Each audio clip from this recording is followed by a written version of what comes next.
যি কথা এইটো হাগ্ৰামাই ক'ব পাৰে। সমাজখনক আমি ভাল পাওঁ, গুলি ফুটোৱা কামটো প্ৰমোদ বৰাই নকৰে। যি মানুহ এছেম্বলিতে আহিবলৈ সাহস নাই, ই চৰকাৰ চলাব। 12ৰ সংঘৰ্ষৰ সময়ত ক'ত লুকাই আছিলে তেখেতে? কিয় সংঘৰ্ষ হ'ল এই সময়ত? হাগ্ৰামা মহিলাৰীৰ কোনো ভেলু নাই। 5 বছৰত একদিন তেখেতে এছেম্বলিত আহিলে ভেলু থাকিলে হয়। হাগ্ৰামাৰ সময়ত ভয়কে সময় কাটাব লগা হৈছিলে। আজি ইমান এটা সুন্দৰ পৰিৱেশ, এই পৰিৱেশবিলাক হাগ্ৰামা মহিলাৰীয়ে ভাবিব নোৱাৰিব। ৰাজনীতি কৰাৰ স্বাৰ্থত যি কথা এইটো হাগ্ৰামাই ক'ব পাৰে। সমাজখনক আমি ভাল পাওঁ, সমাজৰ কাৰণে আমি আছোঁ, জাতিটোক আমি ভাল পাওঁ, জাতিৰ কাৰণে আছোঁ। আৰু দীঘলীয়া এটা নিজৰ সময়খিনি আমি জাতিৰ কাৰণে দিছোঁ আৰু ইয়াৰ এটা ডাঙৰ উদ্দেশ্য আছে।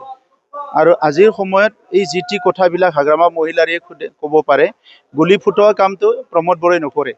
গুলি ফুটোৱা কামটো হাগ্ৰামা মহিলাৰীয়ে কৰি আহিছে। আজিও তেখেতৰ কেছ আছে, আমি জানাক। যি কথা কৈ ভোট দুটা কালেকশ্যন কৰি কি কৰিব? সেইটো এছেম্বলিতে নাহিলে 5 বছৰ।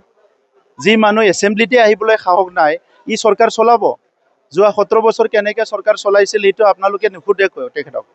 সোধকচোন ভালকে কেনেকৈ চৰকাৰ চলাইছিল, কেইখন স্কুল বনাইছিল, কেইখন দলং বনাইছিল, কেইখন ৰাস্তা বনাইছিল, সমাজখন কি অৱস্থাত আছিলে।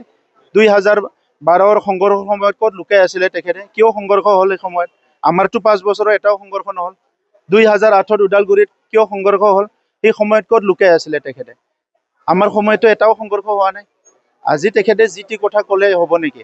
সমাজখন আমি ভাল পাওঁ, সমাজখন আগুৱাই নিয়াটো আমি নিজৰ এটা সেৱা বুলি ভাবোঁ। আৰু আজি 26টা জনগোষ্ঠী 35 লাখ জনসাধাৰণ লৈ আগবাঢ়ি যোৱাটোৱে UPPL দলৰ নীতি। BPFৰ এনেকুৱা কোনো নীতি নাই। হাগ্ৰামাই যিটো কয় সেইটোৱে কথা। তো সেইকাৰণে হাগ্ৰামা মহিলাৰীৰ কোনো ভেলু নাই। 5 বছৰত একদিন তেখেতে এছেম্বলিত আহিলে ভেলু থাকিলে হয়। যিহেতু একদিনো জিকি পেলাই একদিনো এছেম্বলিত আহিব নোৱাৰিলে, হাগ্ৰামাৰ ভেলু নাই, তাতে মিনিংলেছ। আৰু BPFে এনেকুৱা এজন নেতাৰ লগত কাম কৰি আছে, যোনে নেকি চবচে দৰ্পক, এছেম্বলিত আহি কথা ক'বলৈ ভয় কৰে, UPPLক মোকাবিলা কৰিবলৈ ভয় কৰে।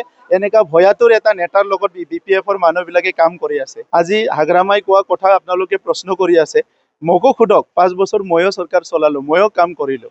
অকল হাগ্ৰামাৰ প্ৰশ্ন যদি মই দি ফুৰিব লাগে, UPPL মডেল পলিটিক্সত আমি শান্তি প্ৰতিষ্ঠা কৰিছোঁ।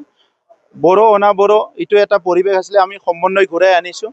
মাটি বাৰী মানুহক দিছোঁ আমি, তেখেতে মাটি বাৰী দিব পৰা নাছিলে। মানুহক জীয়াই থকাৰ কাৰণে এটা পৰিৱেশ সৃষ্টি কৰিছোঁ। মানুহৰ মুখত হাঁহি ঘূৰাই আনিছোঁ, বিশ্বাস এটা ঘূৰাই আনিছোঁ। এই কথাবিলাক আমি কৰিছোঁ, এটা হাগ্ৰামাই কৰা নাই। হাগ্ৰামাৰ সময়ত ভয়কে সময় কাটাব লগা হৈছিলে। চব মানুহে দিনে নিশাই ভয়কে সময় কাটাব লগা হৈছিলে। জীৱনটো মানে এনেকুৱা হৈছিলে যে দিন নাযায় ৰাতি নাযায়, তেনেকুৱা পৰিৱেশ হৈছিলে। আজি ইমান এটা সুন্দৰ পৰিৱেশ, এই পৰিৱেশবিলাক হাগ্ৰামা মহিলাৰীয়ে ভাবিব নোৱাৰিব।